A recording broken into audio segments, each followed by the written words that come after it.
Hi guys. So welcome to crick இன்சிடியஸ்க்கு. IPL டீம்ஸோட reviews analysis எல்லாம் பார்த்துட்ருக்கோம். இன்றைக்கி நம்ம கிங்ஸ் 11 பஞ்சாப் பற்றி பார்த்துடலாம். கிங்ஸ் 11 பஞ்சாப் 23 கோடி கொடுத்து ஸ்ரேயாஸ் ஐயரை வாங்கியிருக்காங்க. தம்பி எப்படியாச்சும் எங்களுக்கு கப்பை மட்டும் அடித்து கொடுத்துருப்பா, அது போதும். அவங்க வாங்கினதை பார்த்தாலே எனக்கு உடனே தோணுன விஷயம் என்னென்னா, அவங்க கப் அடிச்சிடணும் அப்படின்னு ஸ்ரேயாஸ் ஐயரை வாங்கியிருக்காங்க. ஸ்ரேயாஸ் ஐயர் லாஸ்ட் இயர் கேகேஆருக்கு பயங்கரமாக லீட் பண்ணி கப் அடித்து கொடுத்தாரு. கேகேஆர் ஒரு சாம்பியன்ஸ் சைடு தான் ஆல்ரெடி, பட் அவங்களுக்கு அவர் கப் அடித்து கொடுத்தாரு.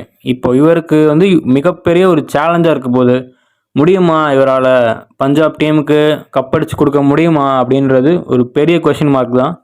பஞ்சாப் ஓவர் த இயர்ஸ் அவங்க எப்போவுமே அண்டர் டாக்ஸாக இருந்திருக்காங்க. பேக் இன் 2014 ஃபைனல்ஸ் வந்தாங்க. அப்போ அவங்களுக்கு ஜார்ஜ் பெய்லி கேப்டன்ஷிப் பண்ணார். மேக்ஸ்வெலோட பெஸ்ட் சீசன் சொல்லலாம் ஐபிஎல்லில், one of the best season அது. ஸோ அப்படிப்பட்ட ஒரு டீம் அதுக்கப்புறமா பிளே ஆஃப்ஸ்க்கு பக்கமே தலை வச்சு படுக்கல. அப்படி இருக்கும்போது இப்போ ஸ்ரேயாஸ் ஐயர் எடுத்திருக்காங்க. ஸ்ரேயாஸ் ஐயர் எடுத்தது ஒரு நல்ல மூவ் தான். பட் ஆனால் ஹோல் ஸ்குவாடுன்னு பார்க்கும்போது ஐபிஎல்க்கு டீம் எடுங்கப்பா அப்படின்னு சொன்னால் அவங்க ஆஸ்திரேலியன் டீம் எடுத்த மாதிரி இருக்குது. ஃபுல்லாக ஆஸ்திரேலியன் ஸ்கவுட்டிங் ஸ்குவாட் எடுத்து வச்சுருக்க மாதிரி இருக்குது. கிளென் மேக்ஸ்வெல், மார்க்கஸ் ஸ்டாய்னிஸ் அப்படின்னு சொல்லிகிட்டே போகலாம். ஃபுல்லாக ஆஸ்திரேலியன்ஸாக இருக்காங்க. பத்தாதுன்னு ஆல்ரெடி நமக்கு தெரிஞ்ச மாதிரி ரிக்கி பாண்டிங் தான் ஹெட் கோச் வேறு. பயங்கர ஆஸ்திரேலியன் ஸ்மெல்லு ரொம்ப வீசுதுப்பா இந்த டீம் பக்கம். இந்த டைம் ஒரு வேலை சப்போஸ் ஸ்ரேயாஸ் ஐயர் கிங்ஸ் 11 பஞ்சாபை ஃபைனல்ஸ் கூட்டிகிட்டு போய் கப் அடிக்க மட்டும் வச்சுட்டாரு அப்படின்னா ஹிஸ்ட்ரிஸில் நேமை எழுதி வச்சுருக்கோங்க. ஸ்ரேயாஸ் ஐயர் த கேப்டன் அப்படின்னு காலத்துக்கு பேசுவாங்க கண்டிப்பாக. பிகாஸ் சாதாரண விஷயமே கிடையாது. பிகாஸ் கிங்ஸ் 11 பஞ்சாப் மாதிரி ஒரு டீமை ஃபைனல்ஸுக்கு லீட் பண்ணி கப்பு மட்டும் அடிக்க வச்சுட்டாரு அப்படின்னா அவர் தான் அங்கே ஹீரோ. ஸோ அவரோட புகழ் பயங்கரமாக எல்லா பக்கமும் போகும். ஆல்ரெடி அவர் பண்ணி காட்டியிருக்காரு கேகேஆருக்கு. பட்டு பஞ்சாப் மாதிரி ஒரு சைடுக்கு முடியுமா அப்படின்றது இன்னும் ஒரு 2 மாதத்தில் தெரிஞ்சிடும். ஸ்ரேயாஸ் ஐயர் அவர் சுற்றி தான் டீம் ஃபார்ம் ஆக போகுது. கிளென் மேக்ஸ்வெல் எடுத்திருக்காங்க ட்ரஸ்ட் பண்ணி. ஆர்சிபி ரிலீஸ் பண்ணியிருந்தாங்க அவரை. அங்கே அவர் சுத்தமாகவே ஆடலை. லாஸ்ட் சீசன் பயங்கரமாக சொதப்புன்னு சொதப்பிட்டார். ஆர்சிபி ஃபேன்ஸு காலில் விழுந்து தயவு செஞ்சு அடிப்பா, ஒரு மேட்சாச்சும் அடி அப்படின்னு சொல்கிற அளவுக்கு பர்ஃபார்மன்ஸ் பண்ணியிருந்தார். மறக்கவே முடியாது அந்த ஆர்சிபி வர்சஸ் ஆர்ஆர் எலிமினேட்டர் மேட்ச்சில் அஸ்வினோட ஓவரில் ஃபஸ்ட்டு பாலே தூக்கி கையில் கொடுப்பாரு. இப்போ தானப்பா ஒரு செட்டில் ஆகுறது கூட டைம் இல்லாமல் வந்த உடனே அடிக்க போகிறேன்னு தூக்கி கையில் கேட்ச் கொடுத்துட்டு அப்படியே பெவிலியன் பக்கமாக போயிட்டாரு. இந்த மாதிரிலாம் பஞ்சாபுக்கும் பண்ண ஆரம்பித்தாருன்னா பிரீத்தி சிண்டா மேடம் கண்டிப்பாக கோவப்படுவாங்க.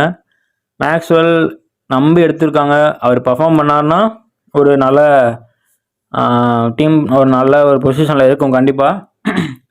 அவரை தவிர மார்க்கஸ் ஸ்டாய்னிஸ் இருக்கார். மார்க்கஸ் ஸ்டாய்னிஸை நம்பலாம். அவர் பேட்டிங்கில் சப்போஸ் ஃபயர் ஆகலை அப்படின்னா பவுலிங்கில் ஒரு 2-3 முக்கியமான விக்கெட்ஸ் எடுத்து தரத்துக்கு ஒரு நல்ல ஆப்ஷனாக இருப்பார். பஞ்சாப் பயங்கரமான ஒரு ஸ்குவாட்னு சொல்ல முடியாது. ரொம்ப டிபெண்டன்சி ஓவர் ரிலையன்ஸ் இருக்கோ அப்படின்னு எனக்கு தோணுது. ஸ்ரேயாஸ் ஐயருக்கு இப்போ ப்ரெஷர் இருக்குது. சஹல் லீட் பண்ணுவார் கண்டிப்பாக பவுலிங் அட்டாக்கை. சஹலுக்கு பஞ்சாப் ஹோம் கிரவுண்டில் விழுமா, கரெக்டான கூகுளிஸ் கரெக்டாக விழுமா, விக்கெட்ஸ் எடுக்க முடியுமா அவரால்? தர்மசாலா அந்த மாதிரி விக்கெட்ஸில், புல்லான்பூர் அந்த மாதிரி விக்கெட்ஸ் மொழன்னு விக்கெட்ஸில் அவரால் நல்லா போட முடியுமா அப்படின்னு பார்ப்போம். சஹலோட கான்ட்ரிபியூஷன் ரொம்பவே முக்கியமானதாக இருக்க போகுது பஞ்சாப்க்கு. நான் நினச்சேன் ஆர்சிபி கண்டிப்பாக போவாங்க அப்படின்னு, அவங்க போகாமல் விட்டுட்டாங்க. பட் பஞ்சாப் ஸ்மார்ட்டாக 18 crore வரைக்கும் போய் சஹலை எடுத்திருக்காங்க. பிகாஸ் அவங்க பவுலிங்கை ஸ்ட்ராங் பண்ணணும், அப்படி ஸ்ட்ரென்தன் பண்ணணுன்ட்டு எடுத்து வச்சுருக்காங்க. பயங்கரமான ஒரு பவுலிங் அட்டாக்னு சொல்ல முடியாது. பிகாஸ் ஒரே ஒரு ஸ்பின்னர் தான் இருக்கார். கூட சேர்ந்து போகிறதுக்கு ஹர்ஷ்தீப் சிங் இருக்கார். அவரையும் ரிலீஸ் பண்ணிவிட்டு திரும்பவும் அவ்வளோ காசு கொடுத்து எடுத்தாங்க. இதுக்கு பருத்தி முட்டை பேசாமல் குடோன்லேயே இருந்திருக்கலான்ற கதையாக தான் இருந்துச்சு அது பார்க்கும்போது. பட் அவங்களோட front line bowler once again Harshdeep Singh தான். Marcus Stoinis, Harshdeep Singh, Glenn Maxwell, Yuzvendra Chahal, இந்த மாதிரி பிளேயர்ஸ் தான் அவங்களோட மெயின் பிளேயர்ஸ். கண்டிப்பாக இந்த பிளேயர்ஸ் சப்போஸ் அவுட் ஆஃப் ஃபார்மில் வந்துட்டாங்க அப்படின்னா ஸ்ரேயாஸ் ஐயருக்கு ஒரு பெரிய தலைவலி காத்துட்ருக்குன்னு சொல்லலாம். ஸ்ரேயஸ் ஐயர் வந்து ஒரு நல்ல டீம் 11 எடுக்கணும். ஒரு நல்ல 11 எடுத்து அந்த டீமை ஆட வச்சு அந்த டீமில் உள்ள எல்லாருமே பெர்ஃபார்ம் பண்ணால் தான் பஞ்சாபால் கண்டிப்பாக ட்ராஃபி வின் பண்ண முடியும். ஒரு பஞ்சாப் மாதிரி ஒரு டீமு ட்ராஃபி வின் பண்ணால் அதோட ஒரு நல்ல விஷயம் எதுவுமே கிடையாது. பிகாஸ் ஐபிஎல் இஸ் 10 டீம் கேம்ஸுங்க. இங்கே எல்லா வருஷமும் வந்து மும்பை, சிஎஸ்கே, கேகேஆர் இந்த மாதிரி டீம்ஸே ஜெயிச்சுட்டு இருந்தாங்கன்னா பார்க்குறவங்களுக்கும் போர் அடிக்காதா? லைக் இது என்னதான் ஸ்கிரிப்டடாக என்னன்னு தெரியல. இருந்தாலுமே இந்த மாதிரி கப்படிக்காத டீம்லாம் ஒரு வாட்டி ஜெயிக்கட்டுமே. ஸோ அந்த மாதிரி டீம்ஸ் ஜெயிக்கட்டுமே. அவங்களும் கஷ்டப்பட்டுருக்காங்க ஓவர் த இயர்ஸ், ரொம்ப ஸ்ட்ரகிள் பண்ணி வராங்க. கண்டிப்பாக அவங்களும் வின் பண்ணால் நல்லாயிருக்கும். ரிக்கி பாண்டிங் எந்த மாதிரி டாக்டிக்ஸ்லாம் பண்ணுவார்னு பார்க்கலாம்.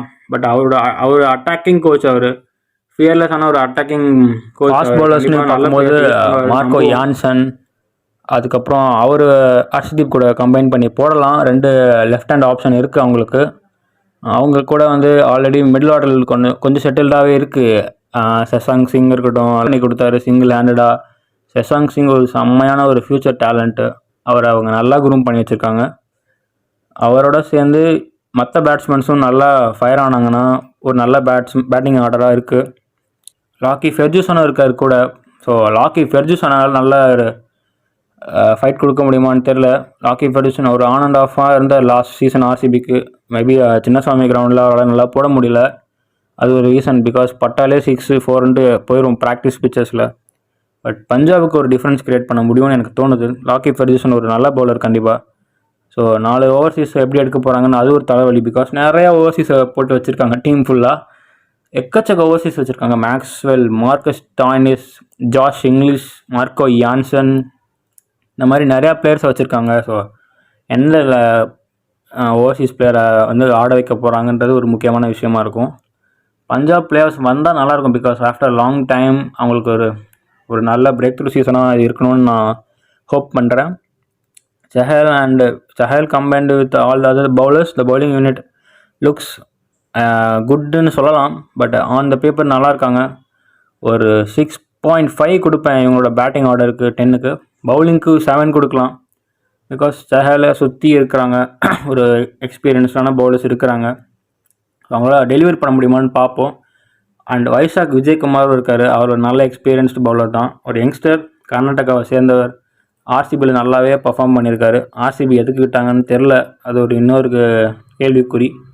அவர் ஆட வச்சாங்கன்னா அவர் ஒரு நல்ல இம்ப்ரூவ்டான ஒரு பவுலர் தான் கண்டிப்பாக. அவரோட கான்ட்ரிபியூஷன்ஸ் நல்லாவே இருக்கும் பஞ்சாப் டீமுக்கு. So it's all in the hands of Shreyas Iyer. Can Shreyas Iyer repeat the history? Let's see. Bye guys. இந்த மாதிரி நிறையா ரிவ்யூஸ் அண்ட் அனாலிசிஸ் வரும் காய்ஸ். ஸோ மறக்காமல் சப்ஸ்கிரைப் பண்ணிக்கோங்க. ஸோ நம்ம வீடியோஸ்லாம் ரெகுலராக வரும். பார்த்துட்டே இருங்க, என்ஜாய் பண்ணுங்கள். Bye guys.